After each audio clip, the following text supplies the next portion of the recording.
su pareja le había aventado un tabique en la cabeza. Abre el closet y se da cuenta que ahí tenía su arma. Enojado le dice, pues con esto te voy a matar. Le vuelven a hacer otra necropsia y se dan cuenta de que en su vagina había su ropa interior. ¿Y el necropsista no lo había revisado? No, ella tenía un cuchillo en la mano. Cuando el señor hace esto, ella hace esto, él pues le va a dar el golpe y ya se lo entierra. Si un día un usuario te dice, no voy a denunciar porque me va a matar, créeme. O sea, no lo dudes. Yo he visto casos muy cercanos a mí donde el chavo o el hombre se ve como muy normal, ¿no? Pero detrás de su casa, cómo golpea a su esposa. Hola, ¿qué tal amigos? ¿Cómo se encuentran? Espero que muy bien. Bienvenidos sean a un nuevo capítulo del podcast de Pepe y Chema. Recuerden todos que yo soy Pepe y también Chema. Y hoy traemos un capítulo de esos capítulos que a ustedes les ha agradado mucho. Y no solamente por las historias que traen los invitados, sino por todo el proceso de reflexión que existe alrededor de este tipo de temas, de todo el aprendizaje que podemos extraer. La verdad es que estoy muy emocionado por hacer este capítulo y se encuentra con nosotros Cristina Rivera. Ella es psicólogo criminológica, ajá, que es diferente a psicólogo criminalista, es lo que me estaba explicando. Ya más adelante, bueno, en un ratito lo podrás explicar.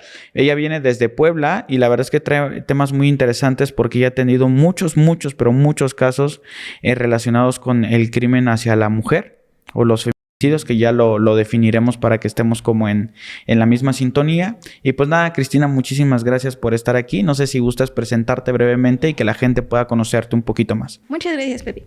Sí, yo soy psicóloga criminológica. Mucho siempre lo confunden, ¿no? O sea, siempre es como psicóloga criminalística. Y yo, no.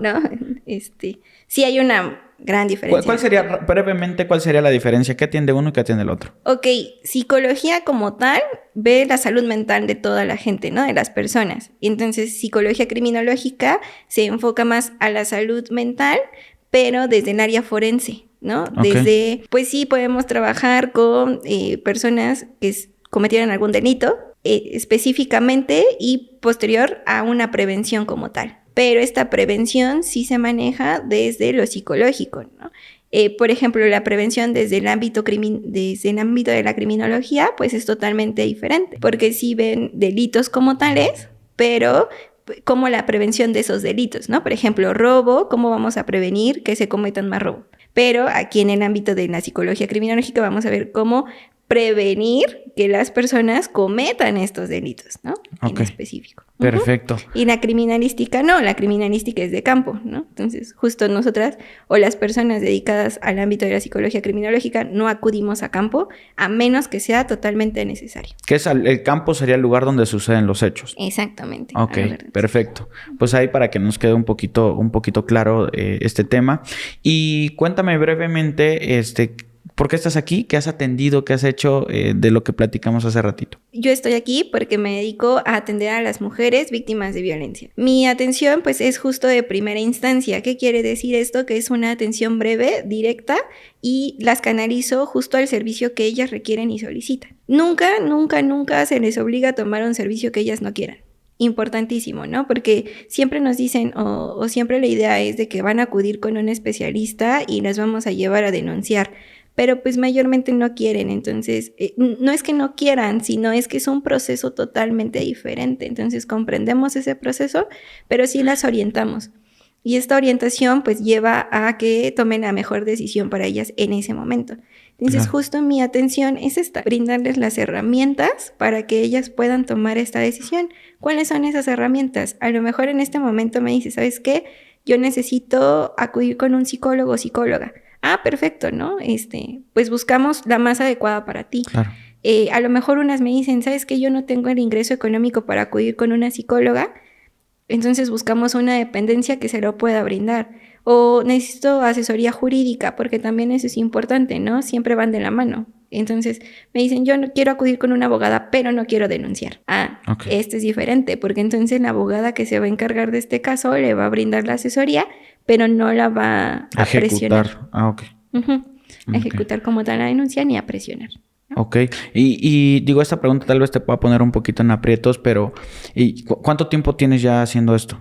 7 años 7 años. aproximadamente. Y más o menos en estos 7 años, ¿cuántos casos has atendido tú? Pues, ¿Más de 1000 o...?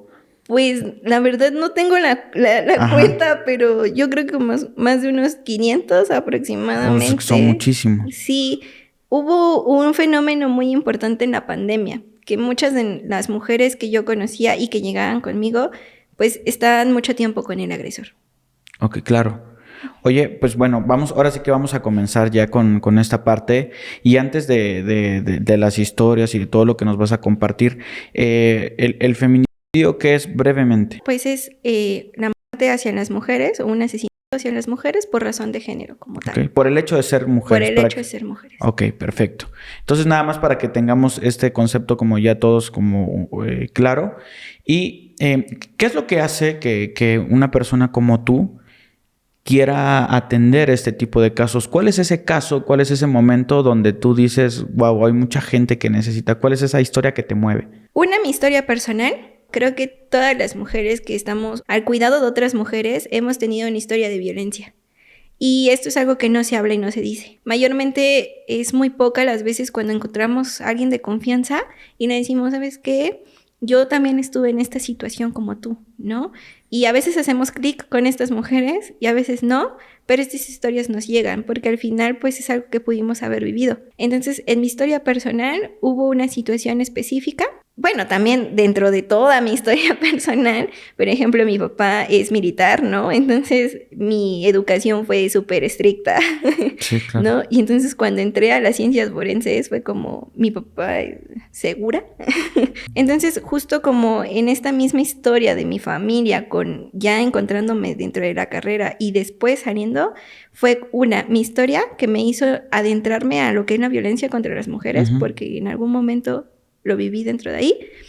Y el caso más impactante, que esto sucedió ya cuando trabajaba dentro de una institución. Porque como tal, durante la universidad, durante las prácticas, todo este tiempo, pues sí te llegan casos, pero tú no puedes atenderlos como Claro. tal, ¿no? Entonces sí es como escucharlos y verlos y estar como ahí. Pero este caso en específico ya me llegó dentro de una institución y fue un caso que pues sí me impactó, y que de ahí aprendí a no hacerlo personal, no porque yo no quiera, sino por mi salud mental. Nosotras que trabajamos con violencia, sabemos que tenemos que trabajar en equipo. Y este equipo, pues es, en este caso, yo, una abogada, una psicóloga. Llega esta chica, que es hermana de la que fue víctima, ¿no? Ujú. Y nos comenta que su hermana había sido víctima de intento de feminicidio. Pero en ese entonces, te estoy hablando que fue en el 2019 aprox, Ujú. yo vengo de Puebla, ¿no? Entonces no era muy conocido el delito de intento de feminicidio. Esta chica, su pareja, le había aventado un tabique en la cabeza. Suerte sobrevivió. O Ok. sea, la chica, su hermana, le llamaba, no contestaba. O sea, ella ya sabía la situación de violencia que llevaba la chica, su hermana. Entonces, ella acude a su casa, la ve, pues la encuentra en esta escena, el chavo había huido, la encuentra, pide ayuda, llega la unidad médica, llega todo, la llevan al hospital, pero pues justo en la ambulancia dijeron no, o sea, ya no va a sobrevivir, ¿no? Ok. Llega al hospital, pasan 15 días, sobrevive. O sea, fue una cosa que no te esperas. La chica de verdad se aferró a vivir. Ok. Entonces su hermana acudió. Yo jamás voy a hablar mal de las autoridades, ¿no? Pero acudió al Ministerio Público. Y el Ministerio Público le dijo, tu hermana tiene que venir a denunciar. O sea, a ver, le aventaron un tabique en la cabeza, ¿no? Es intento de feminicidio. Y tú me estás diciendo que tiene que venir la víctima a denunciar. No, tienes tú que ir. O sea, hay protocolos especializados donde el Ministerio Público sí o sí tiene que acudir a donde te encuentras tú en el hospital, y el hospital tiene que, pues justo levantar el reporte y mandar a traer el Ministerio Público. Entonces el Ministerio Público le dijo, no, pues hasta que venga, levantamos la denuncia. Bueno, pues justo ella, pues de bajos recursos, como no tan graves, pero tampoco le podían ayudar para ocupar un servicio médico privado, ¿no? Y obviamente le habían pedido como muchos estudios, ¿no? La operación también, todo. esto no facilitaba que pues, le pudieran dar la reparación del daño a ella. Entonces, en el hospital le dicen, ¿sabes qué? Pues ya la podemos dar de alta. O sea, ya habían pasado 2 meses. Entonces la dan de alta, llega el Ministerio Público, denuncia y el Ministerio Público le dice, ¿sabes qué? Son lesiones. ¿Y qué significa eso? Que es un delito menor. O sea, no procedía como tal porque como ya llevaba 2 meses, ya se había recuperado, las lesiones como tal no conllevan un delito grave. Sí, o sea, ella se enojó. Dice, a ver, claro, mi hermana acaba de sobrevivir, ¿no? Acaba de salir del hospital, tú no la quisiste ir a ver al hospital, ¿no? Llevaron los estudios, se demostró, llevaron todo y nada pasó. Entonces, una chica que estaba ahí le dijo, no, ¿sabes qué? Pues acude a esta dependencia de tal. Llega con nosotras. Mayormente yo era quien atendía de primera vez. Entonces, cuando me cuenta esto, dije, no, o sea, no puede suceder. O sea, no puede ser que el Ministerio Público no te esté tomando tu denuncia. Entonces armamos como todo un plan, nosotras, porque te digo que allá en Puebla no se había visto como tal el delito de intento de femicidio. Uh-huh. Entonces habíamos preguntado y todo con otras abogadas y nos decían, sí, ya se encuentra, pero es muy difícil que el Ministerio Público te diga que sí. Okay. Tienes que, o sea, juntar como todas las pruebas para que sí proceda. Entonces fue así como de, bueno, pues tráenos todo. Así fue así, tráenos tus estudios, todo. La chica ya tenía antecedentes de violencia y ya había denunciado anteriormente violencia. Entonces nos trajo sus denuncias, se armó el caso, todo. Llegamos otra vez al Ministerio Público y el Ministerio Público nos dijo, pues siguen siendo lesiones. Y nosotros así de, no, o sea, ante la ley, aquí dice que tiene que ser considerado como intento de femicidio, o sea, y aquí están los estudios, y la chica... O sea, Pepe, tú lo hubieras visto la herida. O sea, me imagino. No, ¿cómo va a ser lesiones? Era un caso que en ese momento nos impactó a todas. O sea, yo te juro que llegaba, porque además hacíamos como este acompañamiento y yo llegaba y lloraba. Entonces, lo que hicimos, bueno, porque también una de las abogadas que estaba ahí en el Ministerio Público nos dijo, ¿para qué la hacen si va a regresar con él? Así de, ya, déjenla. Y así como, o sea, tú estás encargada de hacer justicia. Tú estás encargado de tomar una denuncia y no me digas esto, ¿no? Para este momento ya habían pasado como 6 meses. No, es cierto. Esto fue... no me acuerdo muy bien de las fechas. Ahí ya estaba viviendo esto que hablábamos hace rato de un proceso de revictimización. Ya. Porque estabas nuevamente pasando o recordando la misma situación cada vez que llegaba ahí, me imagino. Sí, porque además la chica a duras penas sí se podía mover, ¿no? O sea, también nosotras lo que menos queríamos es que se trasladara de lugar a lugar, ¿no? Uh-huh. Todo lo hacíamos mediante su hermana. Que algo muy importante es, y que todo el mundo sabe, bueno, las que nos dedicamos a esto, es que las víctimas sí son las que tienen que ir a hacer como todo el proceso, pero en este caso sí hay un familiar responsable de llevar a cabo el proceso, el seguimiento. Te hago una pregunta y perdón que interrumpa porque la historia es muy buena, pero para mí es importante entender esta parte. ¿Por qué para las autoridades es tan complicado a veces ayudar a una persona? O sea, ¿por qué de repente es que no es suficiente? O sea, puedes traer un balazo y no es suficiente. ¿Por qué sucede esto? ¿Es porque así son las leyes? ¿Porque tiene que, no sé, venir de una forma diferente la misma información? ¿O cómo? ¿O por qué? Algo que hemos encontrado nosotras es que, y lo podemos ver, ¿no? Es cierto que las fiscalías tienen un montón de trabajo, claro. Uh-huh. Eso lo comprendemos. Pero ya, que tú no quieras tomar el caso o pues ponerlo como debe de ser, quiere decir también un poco de ignorancia por las autoridades, ¿no? Okay. Porque muchas veces no están como tal capacitadas o capacitados para tomar estas denuncias. Claro, y aquí hay algo bien importante porque sé que hay mucha gente que nos ve y que se dedica a este tipo de cosas, que no se trata de todas las personas que están dentro de esas instituciones. De verdad yo he conocido y bueno, hemos tenido grandes invitados que han venido de esas instituciones y que de verdad decimos que les aplaudimos. Sí. Pero también encontramos estos otros casos donde de verdad la falta de empatía, tal vez vienes y no viene la información adecuada, pero el hecho de que te asesoren de, ¿sabes qué?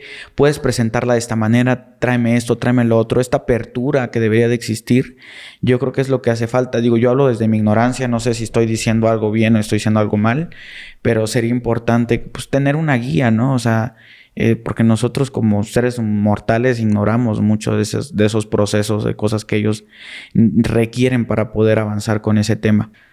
Algo muy importante es que muchas personas en general que nos dedicamos a la violencia en general, no sabemos lo complejo que puede llegar a ser la violencia contra las mujeres. Y la violencia que nosotros vivimos es muy compleja. O sea, no es algo como de no lo quiere dejar porque no lo quiere dejar, ¿no? Sino es un proceso. Entonces, justo esta abogada que nos decía, pues ya déjenla porque al final va a regresar con su agresor, son comentarios que sí tenemos muy seguido, ¿no? Que no queremos, pero sí están. O pues es que está ahí porque obtiene algún beneficio, así como digo, no obtiene ningún beneficio de la violencia. Entonces, en este caso en particular, digo, ya habían pasado como 2 meses cuando llega a fiscalía, con nosotras pasó otros 2 meses, aprox, llevábamos 4, y como para febrero, más o menos, finales de enero, febrero, porque justo te digo, esto lo hacemos de la mano con otras abogadas, con otras psicólogas, armamos todo un equipo, o sea, no es como yo trabajo solita, no, o sea, sí estoy de la mano y estamos en seguimiento.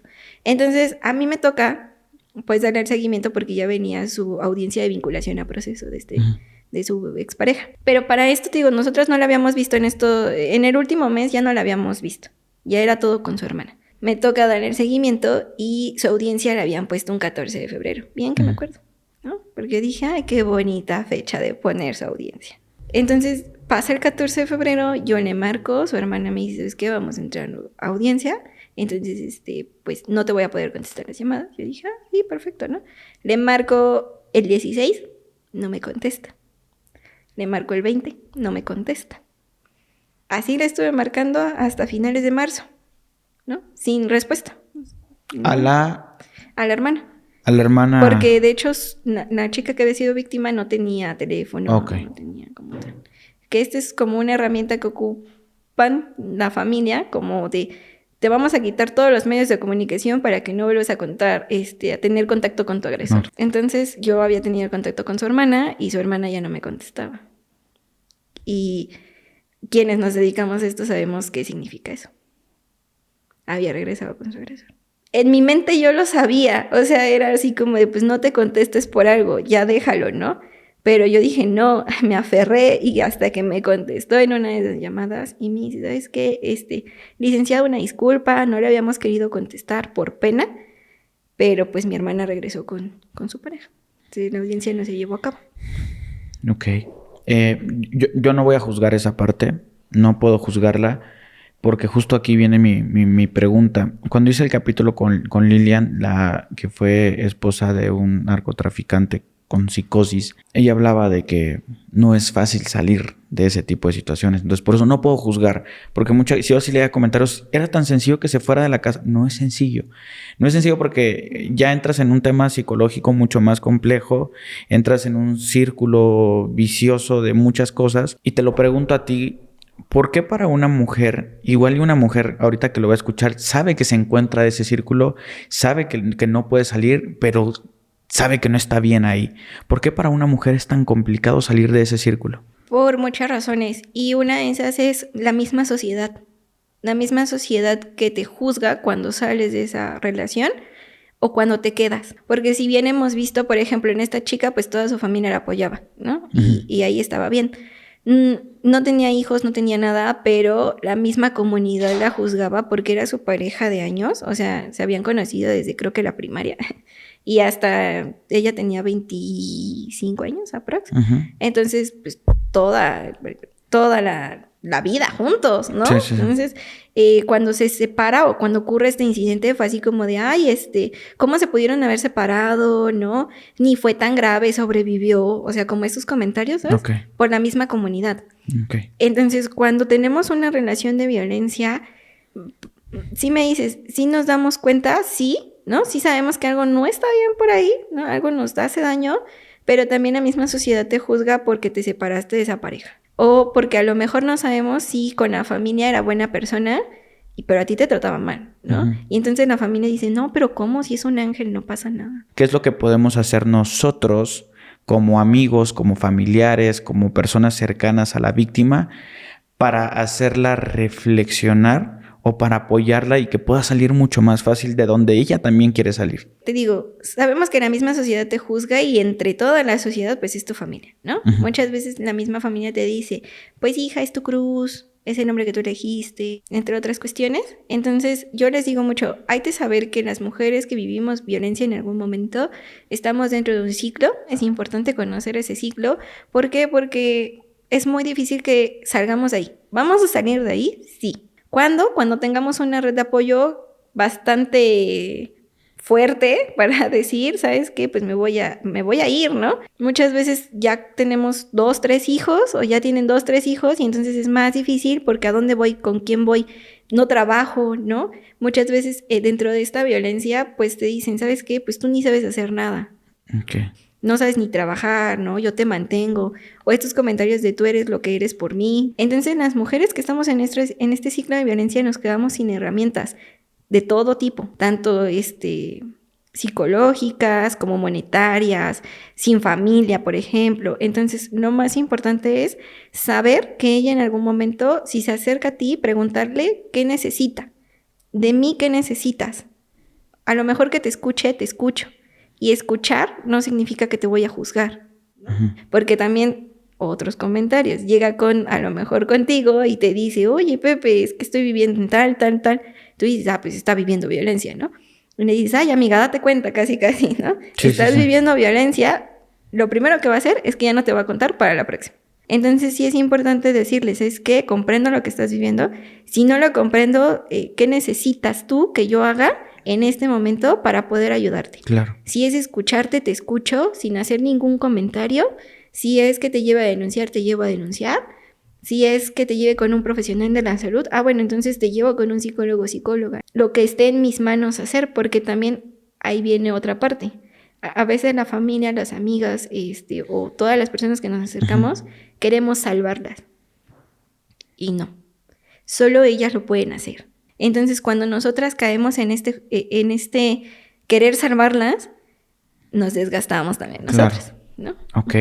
Oye, dentro de estas historias, pues hay historias difíciles, historias donde llegas demasiado tarde o historias donde la persona se arrepiente y regresa con el agresor, pero también hay historias de satisfacción. ¿Cuál es esta historia en particular que para ti dejó esa satisfacción de estoy haciendo lo correcto, estoy en el lugar bueno de la historia?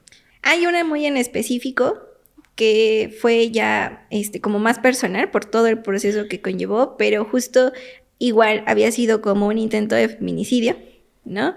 En este caso igual había sido violentada, pero incluía ya armas. Entonces, la chica ya sabía que estaba mucho en riesgo. Entonces ya lo sabía, ¿no? Hicimos nuestra labor de convencimiento ahí de querer denunciar. Pero pues no, ahí sí no se logró que denunciara en ese momento. Entonces pasó mucho tiempo. En este caso, por ejemplo, iba y regresaba de terapia. Iba y venía. Comprendíamos completamente la situación, entonces era así como de bienvenida, vente, te apapachamos, ¿no? Y posteriormente yo creo que pasó como un año aproximadamente así, que la veíamos, pasaba un tiempo, ya no la volvíamos a ver. Pero justo en este tiempo como de... El ir y venir. De ir y venir, exacto, sale su ficha de búsqueda. Era como persona no localizada. Ok. Su ficha de búsqueda es como aquí en México, como alerta Amber o... Sí. Ok. De hecho, por ejemplo, es la alerta ALBA, por ejemplo. Es de mujeres. Alerta.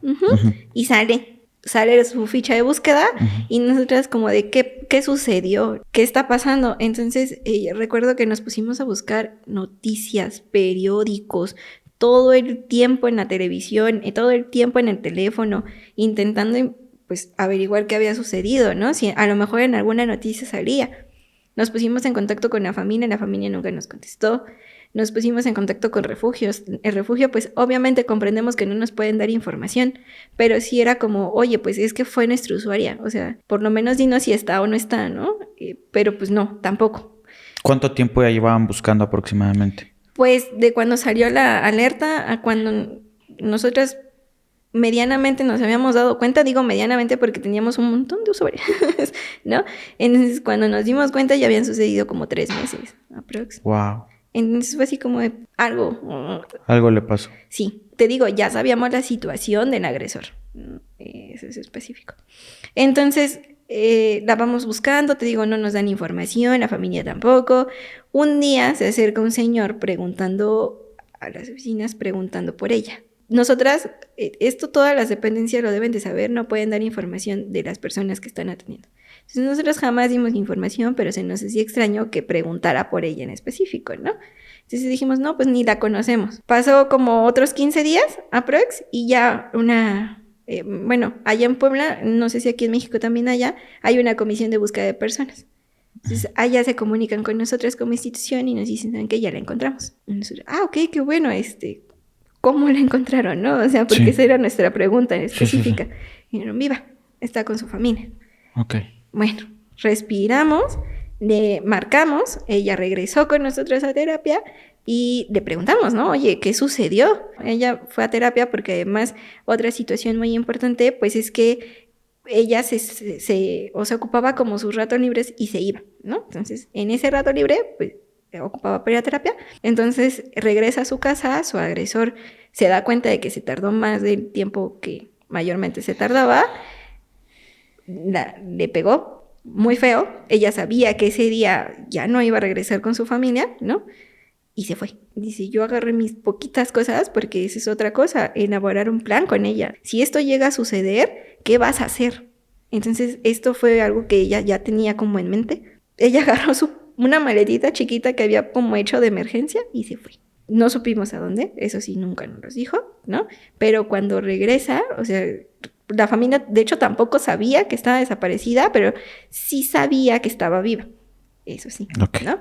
Entonces, pero tampoco nos dijo, o sea, está viva, no se preocupen. La estaban cuidando. Sí, ¿no? Uh-huh. Cuando ella nos dice como todo esto que había sucedido, nos dice, es que fue él quien puso la ficha de búsqueda. Sí sabemos que eso hace. Ellas se ponen a salvo o las ponemos a salvo como institución, pero son ellos quienes levantan estas fichas de búsqueda. Le dijimos, no, es que el Ministerio Público pues puede que no te tome la denuncia, ¿no? Pero sí hay que ser muy insistentes. Si tú no te muevas de ahí, nuestra abogada la acompañó, se hizo todo el procedimiento como se tenía que hacer. Obviamente el Ministerio Público le dijo, pero señor, usted ya no se encuentra ahí, ¿para qué denuncia? ¿No? Uh-huh. Y algo muy bonito que ella dijo fue para que otras mujeres no corran el mismo riesgo que yo. Y ahí lo comprendí. Dije, si nosotras no denunciamos porque los amamos demasiado, y luego hay algo muy importante que el Ministerio Público hace es, lo denuncias, lo vamos a meter a la cárcel ahorita. No lo van a hacer, ¿no? Y no lo van a hacer no porque no quieran, sino por la carga de trabajo que hay. Pero si llega a sucederle algo a esta chica, a esta mujer que está en esta situación, el antecedente es la denuncia. Entonces es importantísimo. Luego también las estadísticas nos dicen, pues es que no vienen a denunciar violencia, no hay violencia. No.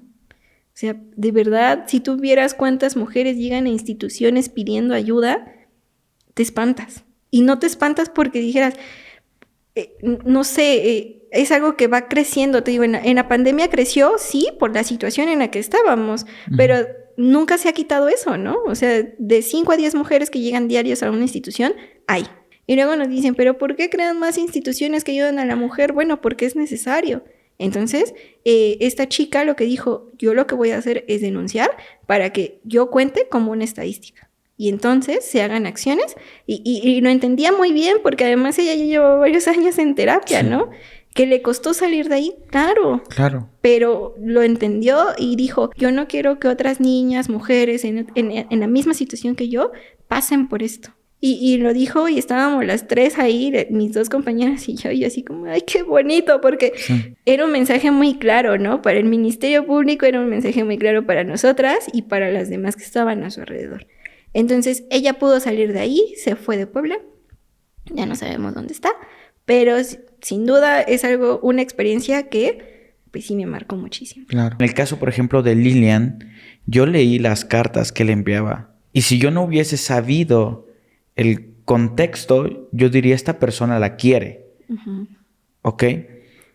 ¿Por qué? O sea, ¿por qué una persona que quiere tanto a otra persona se atreve a golpearla, a hacer todo esto? ¿Qué sucede? Lamentablemente, creo que la misma sociedad no nos ha enseñado a gestionar nuestras emociones. Y pasa mucho en el caso de los hombres. No sé si te pase. ¿No? Tal vez. No sé. Pero yo tengo, o sea, te digo, mi papá militar, ¿no? Tengo un hermano y toda mi familia es como muy recta. Entonces, mi papá jamás... Hola, papá. Mi papá jamás... Saludos. Jamás me dijo, oye, hija, te quiero, ¿no? Durante mi infancia o estas demostraciones de amor. Entonces yo crecí pues pensando que los hombres no tenían sentimiento. Yo. y yo no abrazaba a la gente. O sea, yo por toda esta misma vivencia mía. Entonces lo he visto durante estos procesos donde a los hombres no se les enseña a gestionar sus emociones de manera correcta. No sé si lo hemos visto mucho, pero... Muchas mujeres dicen, no me golpea a mí, pero golpea la pared, golpea la silla, golpea la mesa, me avienta las cosas. Ese es un aviso muy importante de que algún día te va a golpear a ti. Claro, totalmente. Yo leí algo que me cambió mucho el chip cuando lo vi, que decía, si te grita, te puede golpear. Y si te puede golpear, te puede matar. Entonces es una cosa que va en progresión. Tengo aquí, bueno, otros, no sé si faltaba que explicaras algo más acerca de esto. No, bueno, justo es el manejo de emociones. Ok. Si tú como hombre sabes que, y lo sabemos, ¿no? O sea, hombres y mujeres sabemos que golpear es malo. Sí. Pero muchas veces esto incluye un poder y un sometimiento. Entre más te golpeo, suena feo, pero entre más te golpeo, más sé que tú vas a estar ahí para mí. Es un arma de doble filo. Porque así mismo le enseñaron a su papá, así mismo le enseñaron a su abuelo, así mismo le enseñaron a su abuelo, ¿no? Que las mujeres estamos para servir. Esto te digo, es una... Claro, sí. Cosa muy grande en la misma sociedad que hemos intentado, o sea, te juro, hay campañas, no sé si las han visto, pero hay campañas sobre la violencia machista. ¿Qué es esto? ¿No? Dejar de crear niños, niñas, infancias con esta cultura machista, donde los niños sí pueden llorar, o sea, llora. Claro, sí, ¿no? sí, totalmente. Donde los niños ya no, el típico de, si llegas en la escuela golpeado, yo te voy a golpear más. No, enséñalo a hablar, ¿no? A gestionar, pero esto incluye, te digo, mucho poder. Y esto lo hemos visto porque, bueno, no sé si aquí en México como tal haya un grupo de hombres. Me parece que sí, hay una institución que trabaja con hombres generadores de violencia, se llaman así. Entonces, allá en Puebla sí hay grupos y muy pocos hombres van, ¿no? Sí, claro. Grupos de mujeres, vamos todos. Grupos de hombres, 3. Los ves ahí sentaditos y son hombres que van por una orden judicial. O sea, ya tienen un antecedente de violencia familiar. Y entonces para que no te pongamos, o bueno, saliste porque eres primo delincuente, entonces, pero tienes que ir a un grupo de ayuda. Ok. Mano, obligados. Ayer yo estaba viendo un documental. Me lo recomendó una muy buena amiga, Fabiola Navarro, que ella me ha ilustrado mucho espero que algún día aceptes en venir para acá, pero me ha ilustrado mucho en cuestiones legales y ese tipo de cosas. Tenemos un proyecto que estamos compartiendo y vimos un documental que se llama El Caníbal. Habla acerca del caso del caníbal de Atizapán. Y pues es una persona que, presidente de su colonia, él le pedía a los policías que, oigan, hagan más rondines, por favor, necesitamos esto. Vivía dentro de una vecindad que la propiedad era de su hermana, pero él se encargaba de arreglar cualquier cosa que tuvieran los inquilinos. Una persona muy servicial, a la orden prácticamente todo el mundo se acercaba con él para pedirle ayuda, pero resulta que en un momento una persona desaparece. Ahora no tengo claramente su nombre, Reina. Y su esposo, en conjunto con algunos familiares, comienzan a rastrear el teléfono, a rastrear todas las cosas de dónde pudo haber estado ella, las cámaras, y dan con que estaba en la casa de este señor. En el documental, justo al inicio, escuchas la llamada de radio entre él y la gente que está como en la base de control, que le está diciendo, oye, ya entra a la casa y estoy viendo que sobre la mesa hay partes de cuerpos. Espérame, estoy viendo el bolso de mi esposa, sí es ella, ¿no? Y entonces te choquea toda la historia de cómo te va contando esa parte.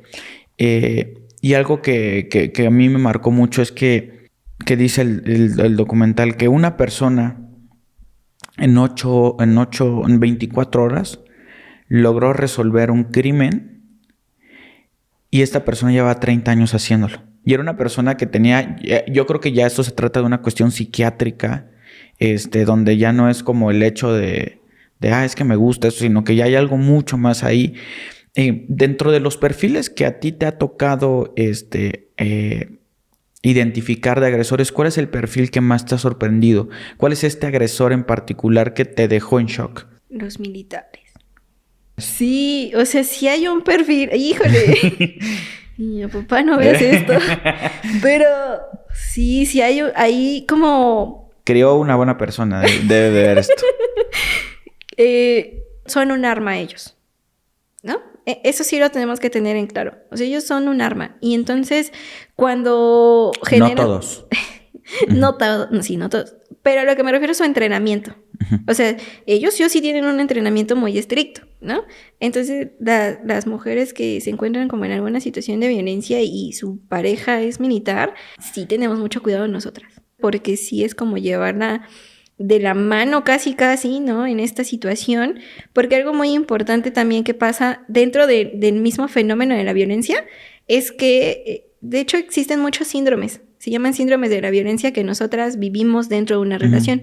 Que además esto nos impide pedir ayuda porque esto nos deja sin recursos psicológicos, ¿no? Entonces, algo muy importante y es que se adaptó el síndrome de Estocolmo. Lo pueden buscar en internet. ¿El síndrome de Estocolmo es de las personas que se enamoran de sus agresores? Sí, se adaptó. De hecho, esta adaptación viene de España. Sí. Más o menos de España. Y no es que sea una tontería esto del síndrome de Estocolmo, es una cosa que sucede dentro del cerebro que hace que sea estudiado, ¿no? Sí. Entonces es algo real. Se vio en casos de secuestro, por ejemplo, pero se vio también en estas relaciones en violencia. Antes le llamaban violencia doméstica, ahora es violencia familiar.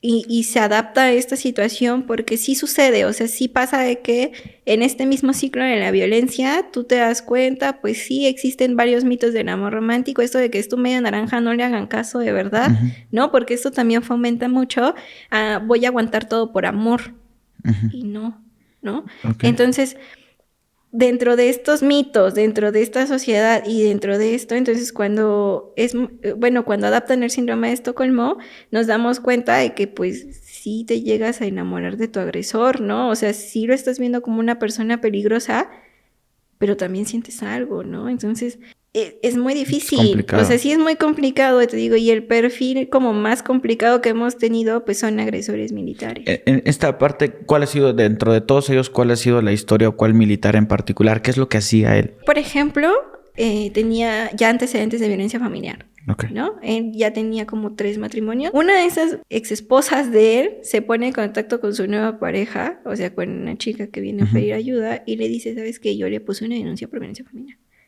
O sea, ten cuidado. Pero te digo que la misma sociedad es una cosa y los familiares de la chica le dijeron, no, pues es que te dijo esto porque está celosa, porque seguro quiere regresar con él, ¿no? Y ella pues no entendió así, ¿no? Dijo, yo ¿por qué no voy a estar haciendo caso a esta chica? Entonces, suceden como muchas cosas, pero él era muy violento psicológicamente. O sea, aparte de porque se iba de trabajo, pero sí cuando la intentaba como humillar, pero lo humillaba pues dejándola hablar, ¿no? Y entonces ella entraba en crisis porque además tenía como una situación muy fea de que le dejaran de hablar, como de abandono. De abandono. Sí, entonces él lo hacía, o sea, ella entendía que por su trabajo se tenía que ir, pero cuando él estaba ahí, la abandonaba, se iba. Ella entraba mucho en crisis, mucho. Entonces sí había veces que nos llamaba como a las 3 de la mañana, y esto sucedió en pandemia, que nos llamaba a las 3 de la mañana y nos decía, ¿sabes qué? Es que no me habla y está aquí, ¿no? Sí le escuchábamos, pero su agresor no. Entonces un día él se enoja, te digo, como esta violencia que no vemos, que es como golpear los objetos a nuestro alrededor. Un día él se enoja, como que dice ella, mueve el closet, abre el closet y se da cuenta que ahí tenía su arma. Pero nunca le había dicho que la tenía ahí. Enojado le dice, pues con esta te voy a matar. Y ella se quedó como sacada de onda porque dice, pues yo nunca la había visto, ¿no? Es su casa, o sea, ella limpiaba ella todo y nunca la vio. Entonces, y pues ya, fue a armarle un plan. Pero él no hacía nada, Pepe. Nada. O sea, no la golpeaba, no le decía palabras hirientes, nada. O sea, solo le dejaba hablar, le hacía la ley del hielo. Y un día así muy enojado le dijo, te voy a matar. Y ahí está la pistola. Y ella pues se quedó en shock, ¿no? Porque fue como, pero no me está haciendo nada. Y de hecho nosotras, cuando le hacemos como la presentación del violentómetro, que esa es una herramienta muy, muy buena para nosotras, porque visibiliza como esto, ella dijo, no, pues en el violentómetro yo estoy en el nivel, creo que es el 4, la ley del hielo, creo. En algunos lo cambian de numerito. Pero creo que era el 4 y dice, no, pues yo estoy en el 4. Y del 4 pasé al 30, que es que algún día me va a matar. Pero sin pasar por todo esto. Y nosotras fue como... Algo que también nos han enseñado durante toda esta experiencia es que si un día un usuario te dice, no voy a denunciar porque me va a matar, créele. O sea, no lo dudes, ¿no? Entonces ella nos dijo, nos dice eso y le dijimos, ¿sabes qué? Va a denunciar. Con la situación de los militares es diferente porque además ellos tienen otro sistema de justicia diferente. Y es otro proceso. ¿Y qué tan eficiente es? Muy bueno. Ok, no. Perfecto. Yo pensé que no, pero qué bueno que sí. Okay. Es muy bueno como todos los demás. Ay, no, pero, o sea, es un proceso desgastante. O sea, ¿cómo vas a poner una denuncia?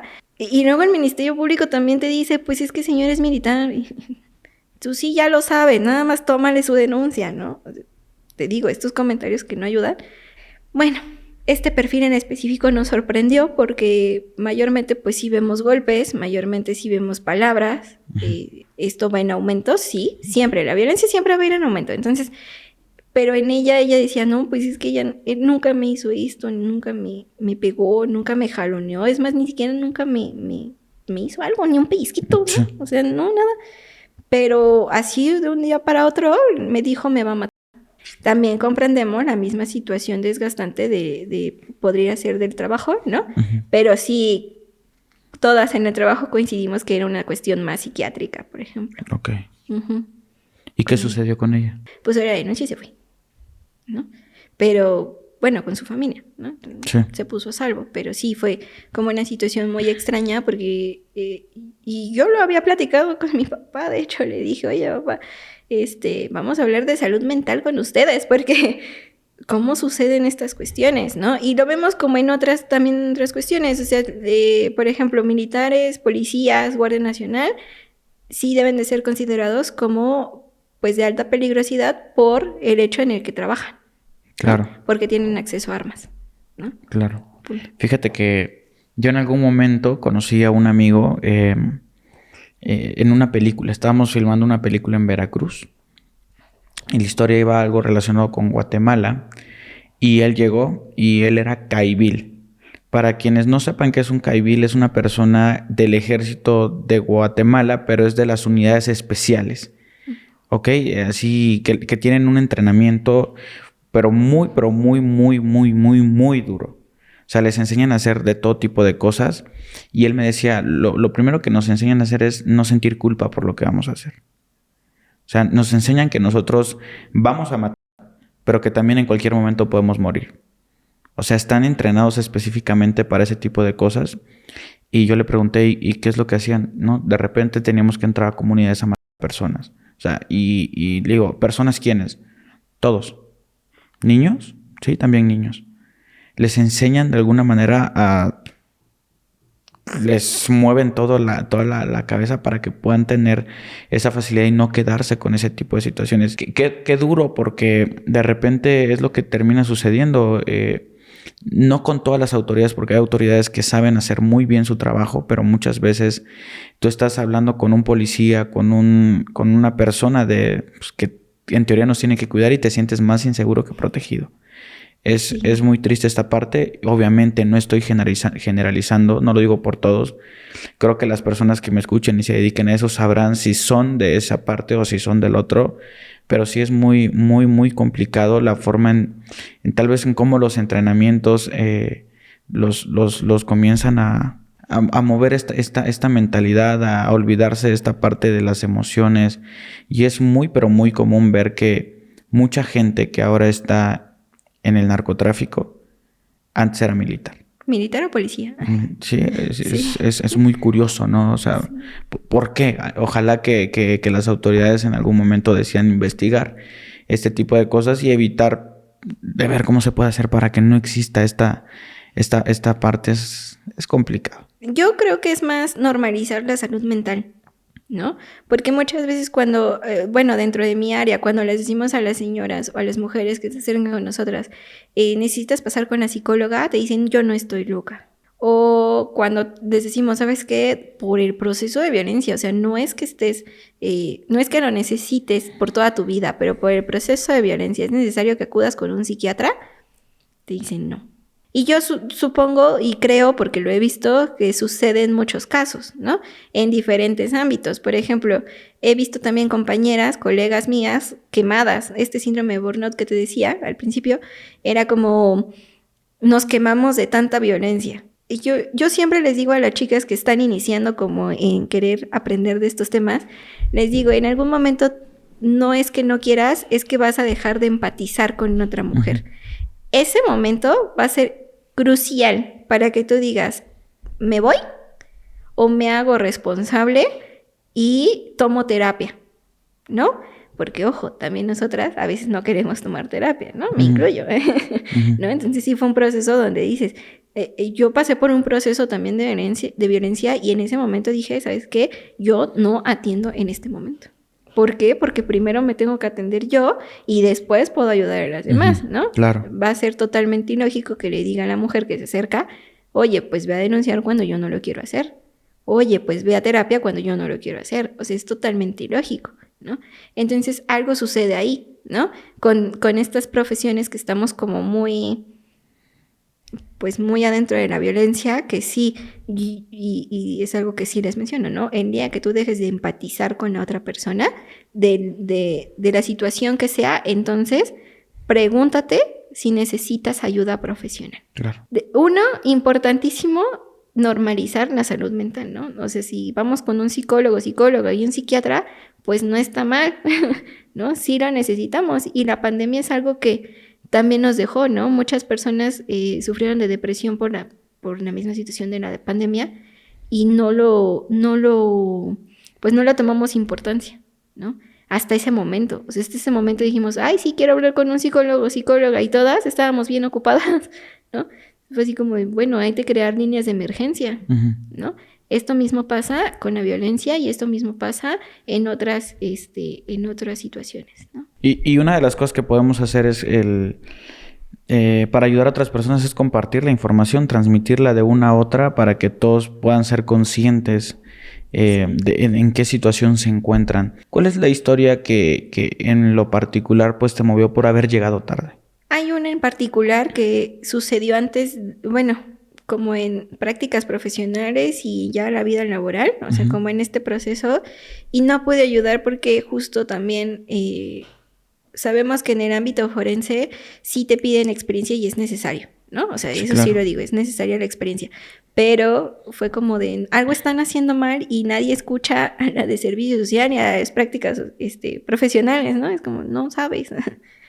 Entonces me tocó trabajar en un servicio médico forense, no allá en Puebla, en otro municipio. Lo que sucede es que esta chica llega una víctima de feminicidio, está un médico forense, ¿no? Un médico legista, le hace la necropsia de ley, pero la verdad yo no sé si no la quiso hacer correctamente, yo no sé si no sabía, pero no la revisa completamente. Sabemos que cuando son... Por encimita nada más. Sí, cuando son feminicidios sí hay un protocolo específico, ¿no? Eso sí lo sabemos. Y ellos lo deben de saber, ¿no? Entonces el médico que la atendía en ese momento, pues vio que tenía lesiones, le revisa lo que es el exudado de uñas y dice, pues sí, coincide con la expareja. ¿Qué le revisa, perdón? Las uñas. La chica tenía uñas postizas. Ajá. Entonces lo que hace el médico es que hace el exudado, ¿no? Entonces el exudado es que le meten el hisopo y le revisan si no tiene restos en las uñas. De carne. Por ejemplo. Ajá. Del agresor. Puede ser, de algún rasguño, de alguna tela, ¿no? Como en esta de ponerse a salvo, entonces pudo haber rasguñado. Pero lo único que hace, pues, es hacer el exudado, listo, la revisa, punto. Durante las fotos, o sea, la mamá pide la carpeta de investigación porque además esto es algo muy importante, luego las investigan como suicidios.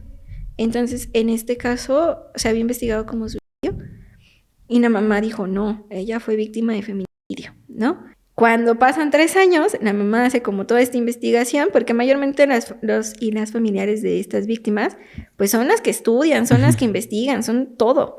Hacen el exhumado del cuerpo. ¿Por qué? O sea, ¿cuál es la conclusión que llega la mamá y por qué las autoridades dicen sí lo vamos a hacer? Porque te digo que el médico sí había hecho esta prueba. Ajá. Y dijo la mamá, pero ahí tuvieron que haber encontrado algo ahí. Ajá. ¿No? Porque también el agresor sí tenía como ciertas lesiones, como arañazos, y dijeron, sí o sí tenía que haber tenido algo, ¿no? Okay. Le vuelven a hacer otra necropsia a la chica y se dan cuenta de que en su vagina había su ropa interior. ¿Y el necropsista no lo había revisado? No. O sea, ni siquiera se tomó el tiempo de revisar. Con eso, miren, ni siquiera lo de las uñas. Sí, claro. Con eso se tuvo que volver a reclasificar el delito y ahora sí como feminicidio. ¿Y qué pasó con el esposo y qué pasó con el necropsista? Nos mandan a traer a todas y todos que estábamos como ahí y así como de preguntando, ¿no? Oye, ¿tú viste esto? Oye, ¿tú viste? No, pues no. Y fue como, ¿y al médico qué le van a hacer? No, pues esto ya no te digo, yo era practicante, o sea, ni siquiera tenía como tal. Y a los practicantes y a los de servicio social nos dijeron, no, pues ustedes, ¿qué vieron? No, pues esto, ok. Hasta ahí.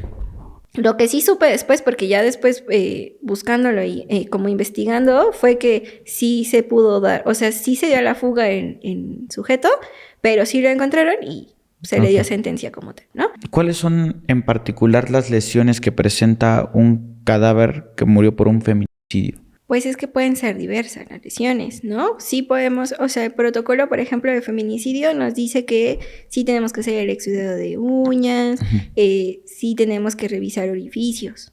Eso es importante. Yo no sé, o sea, lo he comentado con otras también colegas y me dicen, es que si ya está dicho y es algo que vemos todos los días, ¿por qué no lo hacen, no? Entonces, bueno, lesiones podemos encontrar justo esto, ¿no? Los orificios, en las uñas. Es algo muy importante que también nos saben, es que las mujeres en este momento, o bueno, en ese momento, pues nos defendemos. Siempre nos vamos a defender de la violencia, ¿no? No es que no hagamos nada, ¿no? Entonces, en las uñas, importantísimo. Los dientes, por ejemplo, hay alguna mordida. Entonces, puede ser el agresor tenga la mordida ahí y tú ni lo revisaste. Okay. Entonces, también una parte muy importante es que casi siempre las dejan expuestas en algún lugar visible, ¿no? Y casi siempre desnudas. Sí. Entonces, es un fenómeno, y yo lo voy a decir fenómeno cuando no tendría que ser así, que hemos estado viendo mucho y muchas personas me dicen, pero ¿por qué el delito de feminicidio es feminicidio y no homicidio? Eso sí lo hemos escuchado, ¿no? Pero justo por estas características, porque si la mayoría del público, nosotras, vemos las noticias de feminicidios, vamos a encontrar que son muertes, pues sí, con una hazaña enorme. O sea, sí hay un nivel de violencia ahí muy fuerte. Y lo peor es que las autoridades dicen, como homicidio. Justo esta poca empatía de las autoridades hace que la misma sociedad tampoco le dé la importancia que debería a estos feminicidas, ¿no? Vimos el del caníbal, yo vi a todas mis compañeras diciéndome, ¿cómo crees esto posible? Y yo, sí pasa, ¿no? Porque lamentablemente, por ejemplo, dentro de nuestra carrera, nos han enseñado mucho asesinos seriales, ¿no? ¿Y cuáles habíamos visto? Ted Bundy, que en su momento era un feminicida serial, pero no existía el delito de feminicidio, y entonces era un homicida serial. Pero aquí en México pues tenemos a la Mataviejitas, tenemos al caníbal, y ya es un señor grande. Y dices, bueno, ¿cómo es que pasó desapercibido tanto tiempo? Bueno, claro, porque existen ciertas características, ¿no? ¿Cómo te vas a imaginar que este señor tan ameno, sí, que habla con las autoridades todo el tiempo para que está en partidos políticos, va a ser algo tan atroz, ¿no? Pero yo he visto casos muy cercanos a mí donde el chavo, el hombre se ve como muy normal, ¿no? Pero detrás de su casa, cómo golpea a su esposa, ¿no? Claro. Y esto la va a llevar a un camino, si no recibe ayuda correcta, a un camino de feminicidio, ¿no? Y para que esto suceda, sí tenemos el caminito bien claro, ¿no? Las autoridades que revictimizan, la familia que no le hace caso, las amigas que la juzgan. Entonces, importante, pues yo siempre doy ese mensaje, ¿no? No la juzguen. O sea, ella sabe sí, pero va a pedir ayuda cuando la tenga que pedir. Y no esperen cuando la vean en una noticia, en una nota roja, decirle, ay, cómo no te escuché, ¿no? Que eso es lo más fuerte. O sea, yo he recibido llamadas, sí, donde me dicen que están en riesgo y te juro, Pepe, que mi corazón late. Y es mover, y es ver, y no sé qué. Pero también cuando me dicen, estoy bien, entonces ahí supe que hice algo correcto, ¿no? Que a lo mejor la escuché, que a lo mejor la llevé, que a lo mejor le di la información que necesitaba en ese momento. Y no necesariamente como especialista, ¿sí? Como una amiga, como una hermana. Pero en ese momento estuve y en ese momento evité que ella pudiera llegar a ser víctima de feminicidio o que ella misma pudiera quitarse la vida, porque eso también lo hemos visto. Ya no saben cómo salir de una situación de violencia, pues sí, me suicido, porque es el mejor camino. No tendría que ser así. Claro. Y como sociedad, eso es lo que tenemos que dejar de hacer, dejar de revictimizar a las mujeres que se encuentran en esta situación y aprender a ser un poco más empáticas con nuestras mismas mujeres, ¿no? O sea, si yo voy a decir, pues estás ahí porque te gusta, ¿cuándo me va a tener confianza para decirme algo, ¿no? Ese es como el principal camino. O sea, yo siempre les digo esto, ¿no? Que no las juzguemos. La verdad es que sí me deja mucho aprendizaje.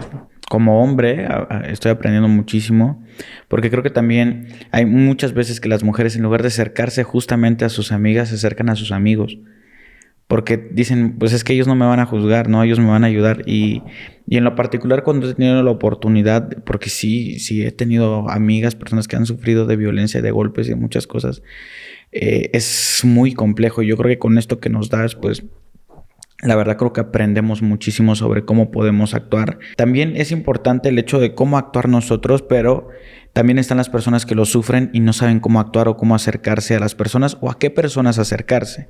Y esto lo comento porque, como te lo mencionaba hace rato, Lili, la del podcast del narcotraficante, ella me escribió el día de ayer y me dijo, Pepe, ya no puedo más. De verdad le estoy pasando muy mal, estoy llorando prácticamente todo el día, no puedo dormir. Porque hay mucha gente que me está escribiendo. Hay muchas mujeres que me están diciendo, oye, yo estoy viviendo algo muy similar y me siento en peligro y me siento así, me siento asado. Y pues digo, yo no soy un experto para asesorar ni ese tipo de cosas, pero yo le dije a Lili, no sé si esté bien o mal, pero tú no eres la persona correcta en este momento para ayudar a esas personas. Tú ya diste tu mensaje. Tú ya despertaste esta situación de que la gente se dé cuenta. Ya hiciste tu trabajo. Ahora, lo que yo considero es que quienes tienen que atender este tipo de situaciones son psicólogos, expertos en atender a las mujeres. Entonces, tal vez tú lo que tienes que hacer es simplemente vincular a estas personas y decirles, ¿sabes qué? Yo no te puedo ayudar aunque quisiera, pero acércate con estas personas. Ellos sí pueden. Si hay personas que requieren ayuda, ¿cuál sería tu consejo de... busca a tales personas, busca a psicólogos? ¿Cómo empezar a salir de ese círculo? Ok, ¿a dónde vincularlas o a dónde canalizarlas? Algo que sucede como mucho es que cuando nosotras nos dedicamos como, bueno, en su caso pues fue una experiencia personal y te digo, todas iniciamos en este tema por una experiencia personal y algo muy importante es casi siempre decimos desde nuestra experiencia lo que nos funcionó y ese es el consejo que damos, ¿no? Allá en Puebla tenemos varias instituciones a donde canalizarlas, aquí en México como tal. Tenemos, debe haber una secretaría de igualdad, una secretaría de mujeres, un instituto de mujeres, sí hay, ¿no? Yo lo sé. Ok, sí, de que existen, hay que buscarlos nada más. Uh-huh. Ajá. Hay dependencias de gobierno especializadas para la atención, ¿no? De la violencia contra las mujeres. ¿Qué tenemos que hacer cuando nosotras nos llega un familiar, amiga, vecina, lo que sea, una mujer que se encuentra en esta situación? Pues justo tener el número de emergencia en la mano. Y muchas mujeres que me habían escuchado como en conferencias o en talleres me dicen, ¿cómo crees, Cristi? Y te juro, Pepe, yo les hago como un pequeño directorio. En mi caso, pues los talleres los doy en Puebla, ¿no? Entonces yo les hago un pequeño directorio chiquito de teléfono, dirección, nombre de la institución, a donde tienen que acudir. Y les digo, esto ténganlo pegado en su refrigerador. Nunca me hacen caso. Nunca. Y entonces las vuelvo a ver a lo mejor en otra situación o me marcan, porque muchas veces pues ahí tienen mi número y me dicen, oye, ¿qué crees? Tengo esta situación. Y yo, ¿y tu directorio? Ay, no, lo perdí. ¿no? Pero este directorio les va a salvar la vida, porque justo importante es que siempre vamos a tener a alguien que lo necesite. Número de emergencia 911 tiene un área especializada de atención de las mujeres. Entonces, cuando tú marcas y mencionas que te encuentras en una situación de violencia como mujer, o sea, yo, Cristina, me encuentro en una situación de violencia, mi esposo me está pegando, entonces lo que hace las instituciones que están ahí es que mandan una patrulla especializada. Sí o sí tienen que mandar una patrulla especializada. Y esta patrulla especializada se encarga de hacer esta canalización con otra dependencia y esta dependencia ponerla a salvo. Existen también refugios y eso es algo que casi nadie conoce. Cuando estamos en una situación de violencia extrema, existen refugios donde las pueden poner a salvo y estos refugios, pues no sabemos dónde están, ¿no? Pero las dependencias encargadas son quienes hacen la canalización. Muy importante es que el único servicio de 24 horas, pues es el servicio de emergencia, ¿no? Y ahí es donde tenemos que hablar primordialmente, ¿no? Justo después podemos investigar otras dependencias que tienen... Hay dependencias que tienen servicio de 24 horas, ¿no? Hace unos años se hizo muy... De hecho, inició aquí en México, ¿no? De la iniciativa de Puerto Violeta.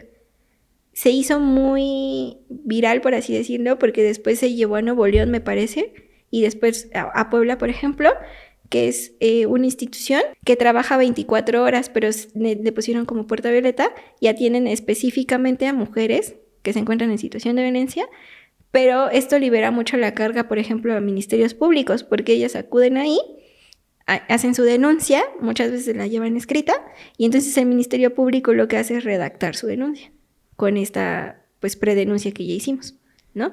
Les quitamos mucho trabajo, es muchísimo más rápido, ¿no? Nuestro trabajo como personas, o sea, como sociedad en común, pues es quitar esta cultura machista, ¿no? Si tu niño quiere llorar, déjalo que llore, no le enseñes a tu hija a ser ama de casa, ¿no? Enséñale otras cosas, enséñale a tu hijo que no tiene que golpear cosas, ¿no? Desde ahí podemos iniciar para que después justo se hizo, y yo lo manejo mucho en talleres, viral el caso de un niño, bueno, de unos papás que amenazaron a la maestra con pistola, ¿no? Y no sé si viste el video. Sí. El niño se estaba riendo. O sea, no se veía asustado el niño. Esto quiere decir, ya había tenido... Está acostumbrado. Sí, ya había tenido una situación similar. Este niño de grande, claro. ¿cómo? ¿No? Y algo... Perdóname, papá. Algo que yo siempre digo es que, por ejemplo, mi papá siempre me dijo o las enseñanzas que me daba era como de tú tienes que ser una señorita. Yo después decía, papá, ¿pero qué es eso? ¿Cómo me comporto como una señorita? Pero estas crianzas eran como también de cuando te cases vas a tener que tolerar cosas. ¿Qué cosas? Y al final lo hemos visto en esta situación de violencia, ¿no? Pues vas a tener que tolerar golpes, vas a tener que tolerar... Entonces, dejar de criar a mujeres, de enseñarles a las mujeres estos patrones conductuales de criarnos como señoritas. Sí, y yo creo que más allá de esa situación, a veces se utilizan las palabras incorrectas. Sí. Porque no dudo que al final el objetivo de tu papá o de las personas que te decían es cuidarte. Pero tal vez las palabras no son las correctas. Sí. Y eso es lo que hay que entender como padres.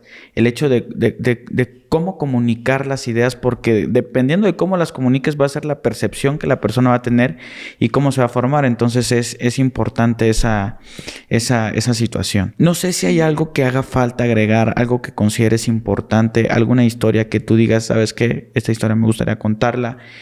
Algo que haga falta. Desde mi experiencia personal, sí, y profesional, claro está, y decirles a las otras compañeras y que se dedican a esto que no quieran salvar a todas las mujeres, lo vamos a hacer, ¿no?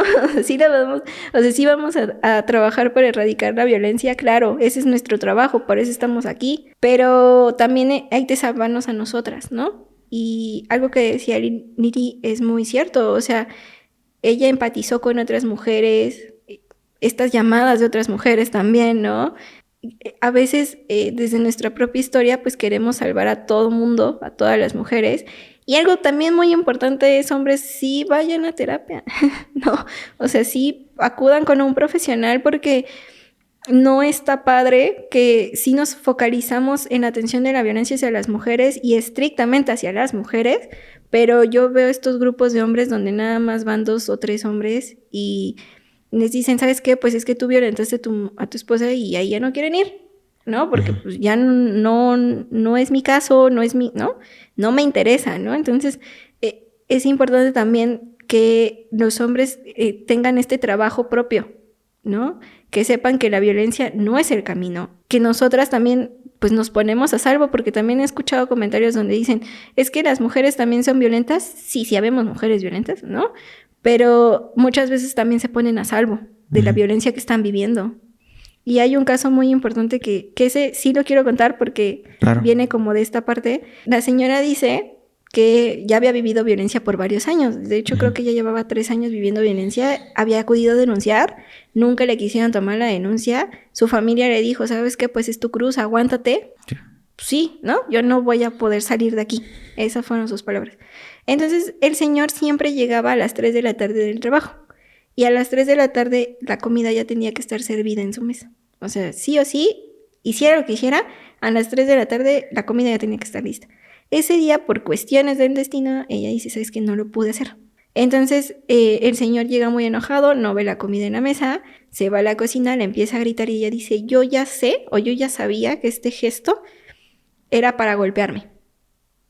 Era como, o sea, como que él hizo la mano en puño, o sea, como levantarla, y ya sabía que este puño iba a ir directamente a su cara. Pero ella estaba en la cocina, estaba haciendo la comida. Entonces, ella tenía un cuchillo en la mano. Cuando el señor hace esto, ella hace esto, él pues le va a dar el golpe y ya se lo entierra. En la mano. Aquí. Ajá. Pues sí, el señor acudió a emergencias, lo llevaron al hospital. Casualmente el hospital sí llevó al Ministerio Público. El Ministerio Público eso sí no lo calificó como lesión, eso lo calificó como tentativa de homicidio. A la señora se la llevaron detenida. Pasa como todo este proceso de detención, su vinculación a proceso. Por suerte, hay una abogada. Y este es el mensaje también, con perspectiva de género. Si una abogada, en vez de juzgarla, le dice, pues cuéntame la historia. Y la señora, porque ya era una señora medianamente grande, 40 y tantos años, y dice, ¿sabes qué? Pues es que yo llevo viviendo esto. La abogada le enseña el violentómetro y le dijo, sí, absolutamente todo, ¿no? Y la pregunta del millón, ¿por qué no acudiste a denunciar? No, sí acudí, ¿no? Pero pues nunca me quisieron tomar la denuncia, ¿no? Entonces ese día yo dije, no, ¿cómo me vas a pegar porque no está la comida? Y fue un accidente, o sea, ni siquiera fue como que ella lo pensara, ¿no? Porque hemos visto casos donde sí lo piensan, sí viene toda esta planeación, pero ella dijo, sí, claro. ¿No? Lo tengo a la mano y pues él me va a pegar. Entonces, la abogada logró que la liberaran sin ningún cargo y no es el mensaje, porque también eso es otro importante.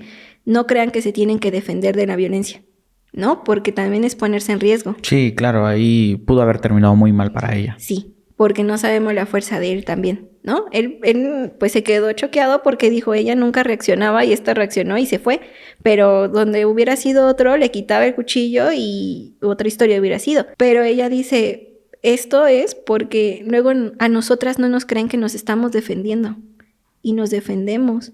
Este caso me ha tocado como 3, donde no es un cuchillo, es un sartén, donde puede ser la tabla de madera que ocupan para picar, ¿no? O sea, como estas cosas, ojo, no se defiendan. Si se pueden poner a salvo, pónganse a salvo.